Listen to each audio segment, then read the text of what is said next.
And now I'll take a deep breath and pause for any questions that you might have, East, West, and Middle Tennessee, and here.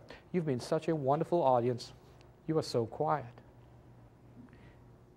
Dr. Kahn, would you say that the majority of this data collection takes place on the secondary and tertiary? Yes. Just trying to gauge the workload? Yes. Thank you. Good question, Carol. Carol asked the question whether the data collection, does that take place more with the secondary and tertiary? Yes, that's where you're going to be collecting most of your data, not so much of your primary. Primary is just a sort of a feel for your culture and the climate of your school. And the secondary and the tertiary is, yes, you have to keep some very good data. What am I trying, what's our big point? What are the researchers trying to tell us?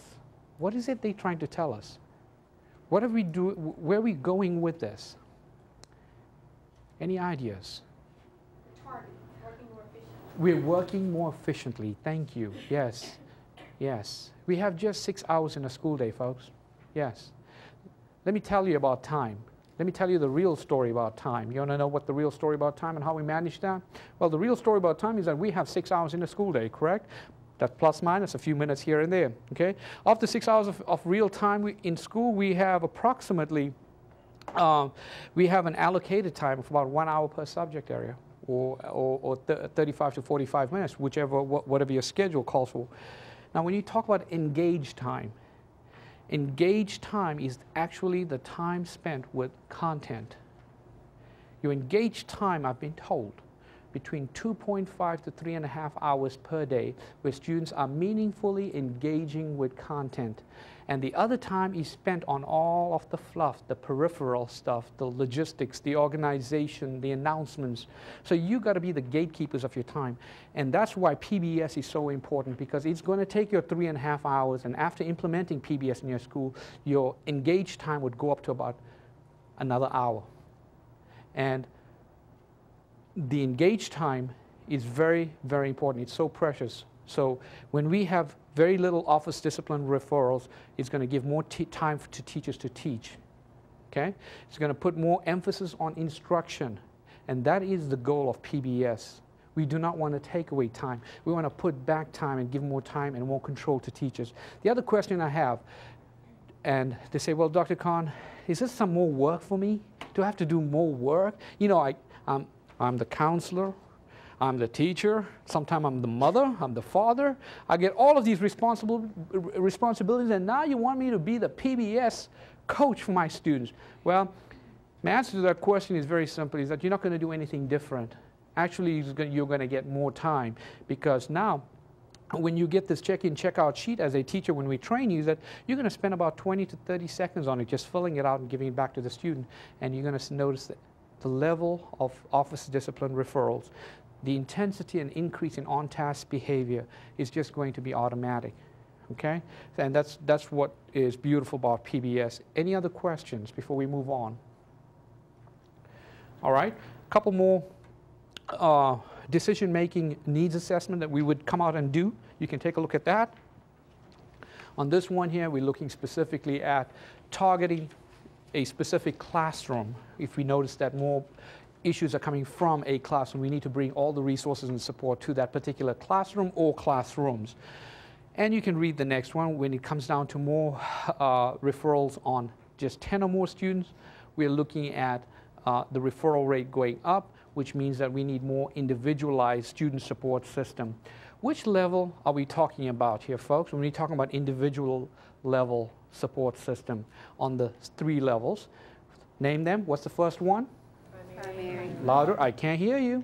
Primary. Thank you. Number 2? Secondary. Number 3?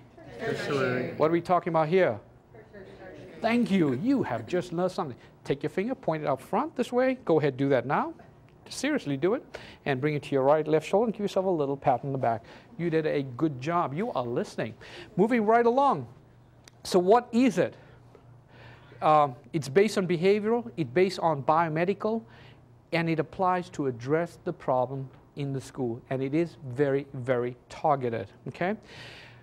And again, this is just summarizing what we've talked about. We're looking at priorities. We're looking at systematically and logically considering what comes first and how to address that. We're also looking at what Carol just said, is creating more efficiency, more organization, okay, and giving that priority back in practices. The next piece I want you to know, please know this. I just want to clarify this. This is what Rob Horner and George Sugai and others have said about this model. They said, please let people know that it is not a specific model. It is a tier system. Okay, it's not a model. It is also not a form of punishment or discipline. Obviously, it's positive. There's a clue right there. Okay, here are some tips on what we can do to get this started. Okay, it must be implemented with high accuracy if we want the effects to be realized. Let me talk about that for a few moments. One of the beautiful parts about this model is that you must, according to the research, have all three systems working collaboratively to unleash its synergy.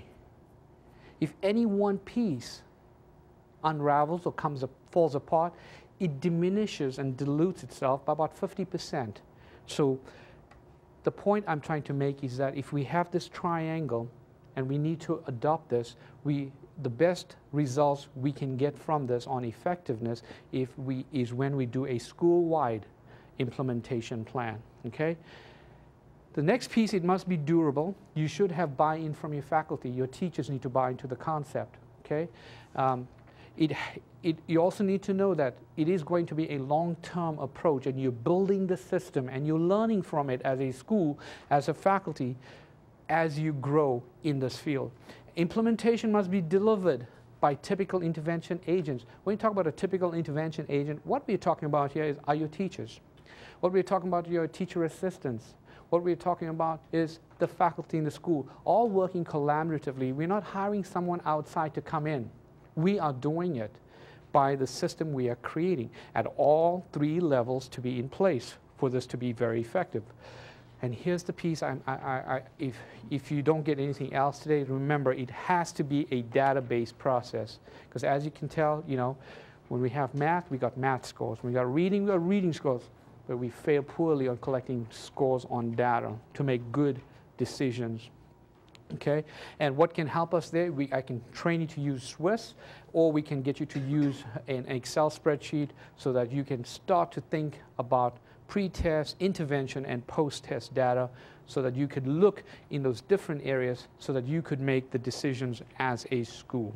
Okay.